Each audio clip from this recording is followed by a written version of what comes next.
Reaction ni Mr. B sa latest interview ni Miss B. Malayo pa kami. Uwi pa kami ng Iloilo. Uwi pa kami sa nag-kiss dito. Diyos ko, naglupasay ito sa Ano nangyari? Inaalagaan niya po talaga kami. Oo, yung play. Tinutulungan niya kami sa bahay. Nagamit ka doon. Yung sala namin. Surprise ka ba pag nagparamdam siya sa'yo? Nagsabi siya. Parang hindi na kasi nakikita ko naman kinikilig pala siya eh. Kinikilig ka pala eh. The audacity!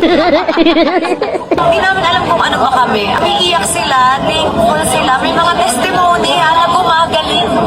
Gumagaling sila. Thank you sila. So umiiyak sila na parang isa psoriasis. Ginagawa sila. Ano po ginawa natin sa kanila? Grabe kang nagiging power ng pangit. Doon natutuwa yung mga tao kasi parang si Katie yung nagko-cupid.